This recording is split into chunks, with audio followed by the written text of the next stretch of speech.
မင်္ဂလာပါရှင်ကျမတို့ရဲ့အရတိုင်းဒေသကြီးဟာခရိုင်ရှိခရိုင်မြို့နယ်26မြို့နယ်နဲ့ဖွဲ့စည်းထားပြီးစိုက်ပျိုးရေးမွေးမြူရေးကိုအဓိကလုပ်ကိုင်တဲ့တိုင်းဒေသကြီးဖြစ်ပါတယ်နိုင်ငံစပကြီးအရာဝတီရဲ့လို့တင်စားခေါ်တဲ့အလျောက်နိုင်ငံတော်ရဲ့စံသမားဖူလုံမှုကိုအဓိကဖြစ်တင်ပေးရတဲ့တိုင်းဒေသကြီးလည်းဖြစ်ပါတယ်ရတိုင်းဒေသကြီးအတွင်းမှာနေထိုင်ကြတဲ့ပြည်သူများရဲ့ကျန်းမာရေးစီးပွားရေးလူမှုရေးခန္ဓာဆောင်မှာဖွံ့ဖြိုးတိုးတက်စေဖို့အတွက်ဆောင်ရွက်သွားမယ့်လုပ်ငန်းစဉ်များနဲ့ပတ်သက်ပြီးပြည်သူများသိရှိစေရန်အတွက်ရိုက်ကူးတင်ဆက်ပေးသွားမှာပဲဖြစ်ပါတယ်ရှင်အေရဝတန်ဒေသကြီးဟာမြန်မာနိုင်ငံရဲ့အနောက်တောင်ဘက်မှာတည်ရှိပြီးစတုရန်မိုင်13000ကျော်ကျယ်ဝန်းကရန်ကုန်တိုင်းဒေသကြီးပဲခူးတိုင်းဒေသကြီးရခိုင်ပြည်နယ်ဘင်္ဂလားပင်လယ်အော်ကပလီပင်လယ်ပြင်မိုးရမကွေတို့နဲ့နယ်နိမိတ်ချင်းထိစပ်လျက်ရှိတာပဲဖြစ်ပါတယ်။အေရဝတန်ဒေသကြီးဟာခရိုင်ရှိခရိုင်မြို့နယ်26မြို့နယ်နဲ့ဖွဲ့စည်းထားပြီးလူဦးရေ64သိန်းကျော်နေထိုင်လျက်ရှိကတိုင်းရင်းသားပေါင်းစုံစုစည်းနေထိုင်လျက်ရှိတာပဲဖြစ်ပါတယ်။မြစ်ချောင်းပေါ်များကပူနွေးဆူဆူသောရာသီဥတုရှိတဲ့မြစ်ဝကျွန်းပေါ်ဒေသတစ်ခုလည်းဖြစ်ပါတယ်။ပသိမ်မြို့ရဲ့ကျက်တရေဆောင်ရွှေမုတ်ထောမဟာစေရီတော်သာသနာသမိုင်းမှာထင်ရှားကျော်ကြားတဲ့စလွန်ပြည်တော်ပြန်ဖျားကြီး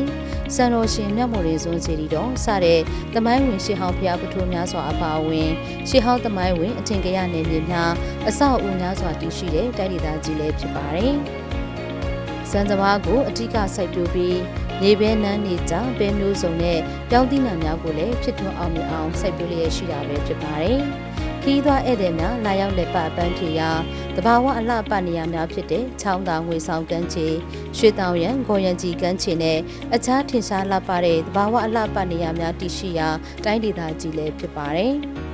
ပသိမ်ကြီးနဲ့ပသိမ်ဟာလဝါလုပ်ငန်းဟာလည်းရောက်တိုင်းဒေသကြီးရဲ့မြို့တော်ပသိမ်မြို့ရဲ့အဓိကထွက်ကုန်များပဲဖြစ်ပါတယ်။ကျွန်တော်တို့အေရတိုင်းဒေသကြီးအနေနဲ့ပြည်သူအတွက်ဆောင်ရွက်မဲ့လုပ်ငန်းများအောင်မြင်အောင်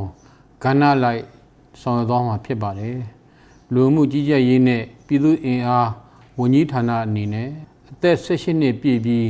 းအကြောင်းမျိုးမျိုးကြောင့်နိုင်ငံသားစီစီကပ်ပြားမပြုတ်လွှတ်ရသေးသူများလဲလှယ်သူများပျက်စီးပျောက်ဆုံးသူများကိုမြို့နယ်ဦးစီးမှုရုံးများ၌နိုင်ငံသားစီစီကပ်ပြားဆောင်ရွက်ပေးခြင်းအခြေခံပညာအကြောင်းများရှိ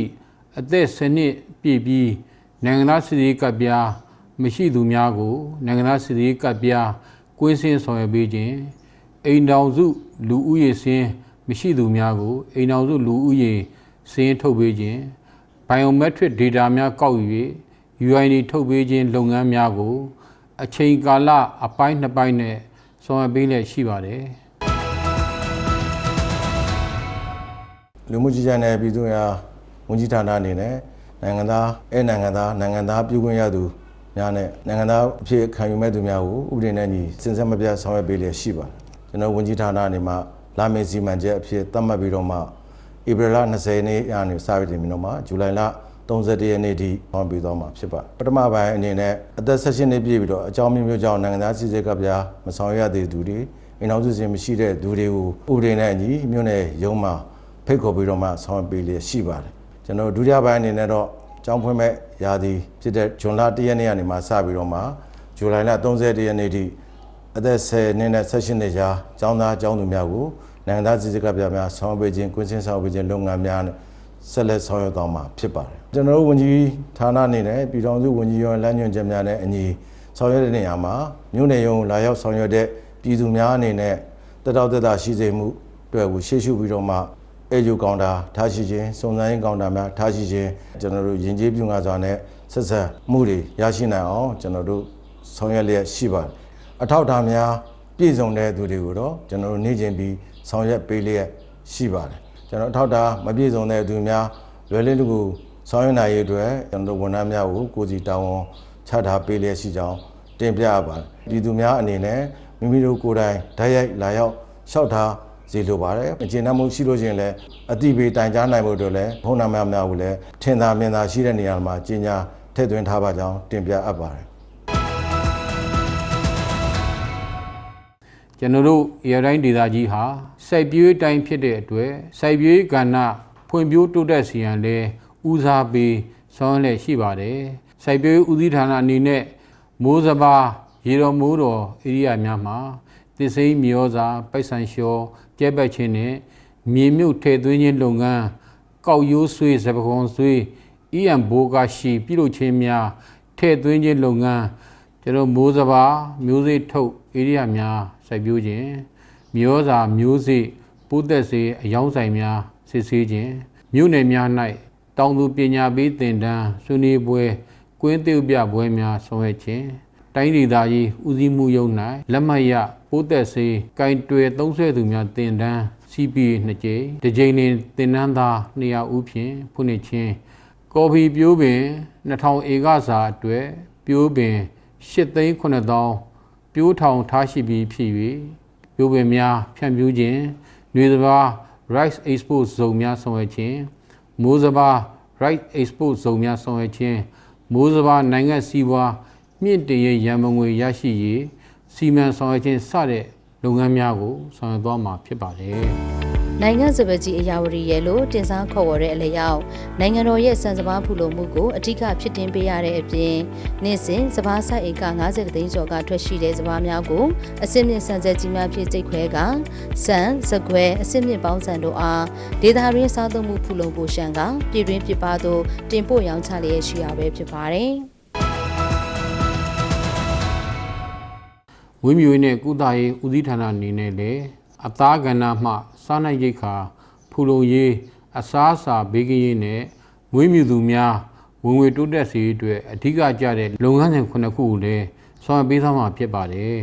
မွေးမြူရေးနဲ့ကုသရေးဦးစီးဌာနကတော့လေစားအစာဘေးကင်းရေးနဲ့ဒီမွေးမြူသူတွေဝင်ငွေတိုးရေးလုပ်ငန်းစဉ်တွေကိုအဓိကထားပြီးတော့ဆောင်ရွက်နေတာဖြစ်ပါတယ်ဒီအဓိက3ချက်ကိုထောက်ကူပြုမဲ့လုပ်ငန်းစဉ်9ရပ်ကိုကျမတို့ဆောင်ရွက်သွားမှာဖြစ်ပါတယ်ရှင်စီးပွားဖြစ်မွေးမြူရေးခြံများစီရင်ကောက်ယူခြင်းလူပစုံငှက်မွေးမြူသူများစီရင်ကောက်ယူခြင်းမွေးမြူရေးတလိပ်ဆန်သုံးအစာနဲ့ဆေးဝါးရောင်းချတဲ့ဆိုင်များစီရင်ကောက်ယူခြင်းတလိပ်ဆန်ကူးစက်ရောဂါကာကွယ်ဆေးထိုးခြင်းလုပ်ငန်းပြည်သူအတွက်ပညာပေးသင်တန်းများဖွင့်လှစ်ခြင်းနဲ့ပညာပေးဟောပြောခြင်းလုပ်ငန်းများဆောင်ရွက်ခြင်းနဲ့မြို့မြင့်တင်ရေးလုပ်ငန်းများဆောင်ရွက်ခြင်းဒီစီးပွားဖြစ်မွေးမြူရေးခြံများမှာပိုးသက်ဆေးဖြန့်ခြင်းလုပ်ငန်းများကိုဆောင်ရွက်သွားမှာဖြစ်ပါတယ်ရှင်တလိပ်ဆန်ကူးစက်ရောဂါကာကွယ်ဆေးကိုတော့ကျမတို့ဒီကျွဲနွားများမှာယောဂကာကွယ်ဆေး3မျိုးကိုဆောင်ရွက်သွားမှာဖြစ်ပါတယ်။လေချောင်းခွဲယောဂကာကွယ်ဆေး4,450 ကောင်၊ထောင်တန်းယောဂကာကွယ်ဆေး13,100 ကောင်နဲ့ပေါင်မုံလက်ပုတ်ယောဂကာကွယ်ဆေး13,240 ကောင်ကိုထိုးနှံပေးသွားမှာဖြစ်ပါတယ်။မေထုံမဲ့တပ်ဆက်ချင်းလုပ်ငန်းမှာလည်းခိုင်းနွား966ကောင်၊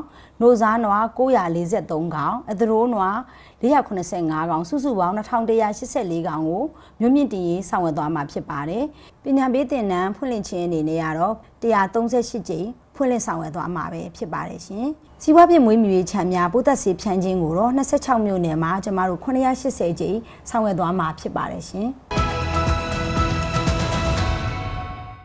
ကျေးလက်ဒေသဖွံ့ဖြိုးတိုးတက်ရေးဦးစီးဌာနအနေနဲ့လည်းကျေးလက်ဒေသဖွံ့ဖြိုးတိုးတက်ရေးလုပ်ငန်းနဲ့စီမံကိန်းပေါင်း125ခုကျေးရွာ258ရွာ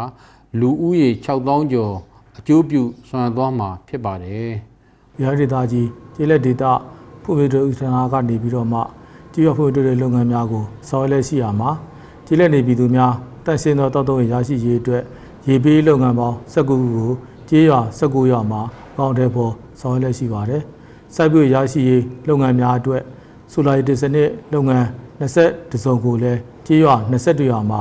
တက်ဆင်ဆောင်ရွက်ပေးလျက်ဖြစ်တဲ့အတွက်စိုက်ဧကပေါင်း1100ကျော်အကျိုးပြုမှာဖြစ်ပါတယ်။ကျေးလက်နေပြည်သူများအလောက်ကိုင်းခွင့်လန်းတဲ့တပတ်တနန်းမိသားစုငွေတိုးပွားလာပြီးကျေးလက်ဒေသဆဲမှုနှုန်းကိုလျှော့ချနိုင်ရန်ရည်ရွယ်တဲ့မြစရကျေးရွာစီမံကိန်းကိုကျေးရွာ6ရွာမှာတိုးချက်ဆောင်ရွက်သွားမှာဖြစ်ပြီးတော့မှကျေးရွာဖွံ့ဖြိုးတိုးတက်ရေးလုပ်ငန်းစီမံကိန်း VDP ကိုလည်းကျေးရွာ58ရွာမှာဆောင်ရွက်လက်ရှိပါတယ်။ကျေးလက်စီးပွားမြန်မာရေမှုထူထောင်ခြင်းလုပ်ငန်းစီမံကိန်း RBF ကိုကျေးရွာ4ရွာမှာအစုအဖွဲ့16ဖွဲ့ဖွဲ့စည်းဆောင်ရွက်သွားမှာဖြစ်ပြီးတော့မှကျေးလက်နေပြည်သူများအလောက်ကိုင်းခွင့်လန်းများပုံမရရှိစေဖို့အတွက်အခြေခံနဲ့အဆင့်မြင့်အချုပ်တင်တန်းများမော်တော်ဆိုင်ကယ်ပြင်တင်တန်းများတန်ဖိုးမြင့်စားတောက်ကုန်လူသုံးကုန်ထုတ်လုပ်ရေးတင်တန်းများအစရှိတဲ့တင်တန်းများပါဝင်တဲ့အသက်မွေးကြောင်းထောက်ကူတင်တန်း16ခုကိုဖွင့်လှစ်ပေးလျက်ရှိရာဖြစ်တဲ့အတွက်ကျေးရွာ148ရွာကကျေးရွာသူကျေးရွာသားပေါင်း328ဦးအတွက်အကျိုးပြုဖြစ်ပါတယ်။တိုင်းဒေသကြီးအတွင်းမြို့ပြများတန်ရှင်းတာယာလှပရေးစိမ့်လန်းဆိုပြီးအတွက်စီပင်တာယာရေးအဖွဲ့များမှကျိုးပန်းအကောင့်တွေဖို့ဆောင်ရွက်လျက်ရှိပါတယ်ကျွန်တော်မိုးရသည့်ကာလရေစည်းရေလာကောင်းမွန်စေအတွက်လည်းဥယျာဉ်မြောင်းတိဆောက်ခြင်းရေမြောင်းဆေးဟုရှင်းလင်းခြင်းမြို့ပြတာယာလှပရေးအတွက်မြို့ဝင်ဆိုင်းဘုတ်တိဆောက်ခြင်းပြုပြင်ခြင်း ပန်းချံများအစစ်မြင့်တင်ခြင်းပလက်ဖောင်းလျှောက်လမ်းများပြုလုပ်ခြင်းစတဲ့လုပ်ငန်းများကိုအကောင့်ထဲပေါ်ဆောင်ရွက်ပေးလျက်ရှိပါတယ်တိုင်းဒေသကြီးရဲ့မြို့တော်ပသိမ်မြို့မှာလည်းတိုင်းဒေသကြီးရဲ့မြို့တော်အင်္ဂါရနဲ့အညီမြို့အဝင်လမ်းဖြတ်မအုပ်အသစ်တိဆောက်ခြင်းမြို့ဝင်ဆိုင်ဖို့အစီအမံတင်ခြင်းမြို့အဝင်ဖွံ့ဖြိုးဝေစီအရာဝတီစလုံးဖြင့်နေရာရှုခင်းပုံပေါ်အလားဆင်ခြင်းကန်သုံးစင်ပန်းချံအားအစီအမံတင်ခြင်းကန္နာလန်းကြောက်တီအနီးချင်းပြင်မှာပြည်သူများအပန်းဖြင့်အနားယူနိုင်ရန်အတွက်ထိုင်ကုန်များပန်းအုံများထားရှိခြင်းစတဲ့လုပ်ငန်းများကိုဆောင်ရွက်ပေးသွားမှာဖြစ်ပါတယ်လမ်းဦးစီးဌာနအနေနဲ့လမ်းသုံးပြုသူများအတွက်ရင်းအန်ဒီရဲ့လမ်းအန်ဒီရဲ့ကင်းရှင်းစေရန်ဟောင်းနှံသောလမ်းညွန်ဆိုင်မှုများအားတန်ရှင်းသက်ရအောင်ပြုပြင်ပေးခြင်းလိုအပ်သောနေရာများတွင်လိုင်းညွန်ဆိုင်မှုများ gateway get post များအသည့်စိုက်ထူပေးခြင်းလုပ်ငန်းများဆောင်ရွက်ပေးလျက်ရှိပါတယ်လမ်းမေးဝဲရာတွင်ရေမြောင်းများတူးဖော်ပြီးရေဝက်ရေတင်ခြင်းမရှိအောင်လည်းစီမံဆောင်ရွက်ပေးလျက်ရှိပါတယ်ကျေးလက်လန်းဖွံ့ဖြိုးရေးဦးစီးဌာနအနေနဲ့ကျေးရွာနေပြည်သူများရဲ့ပညာရေးကျန်းမာရေးလူမှုရေးကိစ္စရပ်များတွင်ကျေးလက်လန်းကွန်ရက်များအသုံးပြုပြီးအမြန်ဆုံးဆက်သွယ်သွားလာနိုင်ရန်ရည်ရွယ်၍ကျေးလက်လန်းလုပ်ငန်း၃ခုနဲ့ကျေးလက်တရားလုပ်ငန်းတစ်ခုကိုဆောင်ရွက်ပေးသွားမှာဖြစ်ပါတယ်ကျန်းမာရေးဦးစီးဌာနအနေနဲ့ကူးစက်ရောဂါများဖြစ်တဲ့ TB အနာကြီးခုခံအားကျဆင်းမှုရောဂါကာလသားရောဂါကွင်းစင်းရှာဖွေကုသခြင်းလုပ်ငန်းများကိုစတင်ဆောင်ရွက်နေပြီဖြစ်ပြီးမြို့နယ်ကုမြို့နယ်မှာရှိတဲ့အကျဉ်းထောင်များရက်ကွက်ကျေးရွာများအထိသွားရောက်လုပ်ငန်းဆောင်ရွက်မှာဖြစ်ပါတယ်မကူးစက်နိုင်သောရောဂါများဖြစ်တဲ့သွေးတိုးစီးကျူနှလုံးရောဂါစစ်ဆေးကုသခြင်းများကိုကျန်းမာရေးဌာနတိုင်းမှာဗုဒ္ဓနေ့တိုင်း NCD clinic ဖွင့်လှစ်ကုသပေးလျက်ရှိပါတယ်။ကာဝယ်ဆေးထိုးလွှမ်းခြုံမှုမြင့်မားရေးအတွက်ကျေးလက်ကျန်းမာရေးဌာနများတွင်သာမကဆေးရုံကြီးများမှလည်းဆေးရုံခြေပြုကာဝယ်ဆေးထိုးနှံတိုက်ကျွေးခြင်းလုပ်ငန်းများအရှိန်အဟုန်မြင့်ဆောင်ရွက်နေပါတယ်။အခြေခံလုပ်သားများဖြစ်တဲ့ကုန်တင်ကုန်ချနယ်စီမံဝန်ထမ်းများကို10ရက်5လ2026ရက်နေ့ကပသိမ်ပြည်သူ့ဆေးရုံကြီးမှအထူးကုဆရာဝန်ကြီးများကကုန်တင်ကုန်ချလုပ်သား290ဦးစီပင်ခြေခံဝန်ထမ်း114ဦးစုစုပေါင်း404ဦးကိုအခမဲ့ကျန်းမာရေးစစ်ဆေးကုသမှုပေးခဲ့ပါတယ်အထူးကုဆရာဝန်ကွင်းစင်းခြင်းအနေနဲ့မော်ရိုင်းကျွန်းဆေးရုံမှာ355ဦးမြောင်းမြဆေးရုံမှ435ဦးကုသပေးနိုင်ခဲ့ပါတယ်အားကစားနဲ့ကာယပညာဦးစီးဌာနအနေနဲ့ Football for School နဲ့ Smart School ကိုအကောင့်ထဲပေါ်ဆောင်ရွက်ရန်လူငယ်များပြုစုပြောင်းထောင်နိုင်ရေးလူငယ်များအားကစားကိုပုံမစိတ်ဝင်စားစေရေးလူငယ်မောင်မယ်များဗလ9တန်းနှင့်ဘတ်စုံဖွံ့ဖြိုးတိုးတက်ရေးမျိုးဆက်သစ်အားကစားသမားများပေါ်ထွက်လာစေအတွက် Pilot Project အစီအစဉ်အရတိုင်းဒေသရေးအတွင်းရှိအခြေခံပညာကျောင်း9ကျောင်းအားရွေးချယ်ပြီး